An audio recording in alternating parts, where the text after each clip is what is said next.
चांगलं वातावरण आहे आणि आता लोक थकले आहेत। जरी इथे बीजेपीच्या आमदार होत्या तरी आता लोकांना कळून चुकलंय, कारण का हा जो मतदारसंघ आहे इथे मिडल क्लास असतील, सगळ्या मिक्स आहे आणि सगळ्यांना एकंदरीत महागाईचे बेरोजगारीचे चटके बसलेत। तर आज गृहिणी असतील किंवा एक कामगार असतील, सगळ्यांना सिलेंडरचं प्राइस राईज असेल, तुमचं तूप तेल दूध सगळं असेल, बेरोजगारी असेल, जे जे आश्वासनं मोदीजींनी केलेले किंवा बीजेपीकडून करण्यात आले ते एकही त्या ठिकाणी आश्वासन पूर्ण करू शकले नाहीत आणि आता लोकांना कळून चुकलंय। म्हणून आता लोकांना बदलाव आणि परिवर्तन पाहिजे आणि तुम्हाला कसब्यातून तो बदलाव किंवा परिवर्तन किंवा चेंज हा दिसून येणार आहे। एक तर भाजपनी त्यांचे म्हणजे आजारी असणारे बिचारे लोक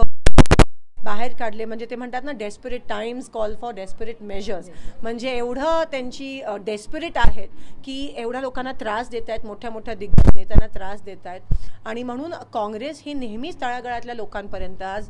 भाजपची ती संस्कृती नाही आहे की लोकांच्या सुखदुःखात सामील होणं, ते काँग्रेसकडून एकंदरीत लोकांना दिसून येतं आणि आम्ही नेहमी लोकांसोबत राहिलोय। निवडणूक असू देत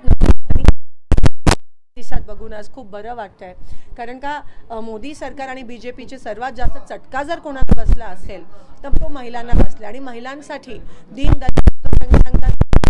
कोणी राहिला नाही। शिवाय घरी आज जर कोणत्या योजनेचं एक 900,000 रुपयाचं जर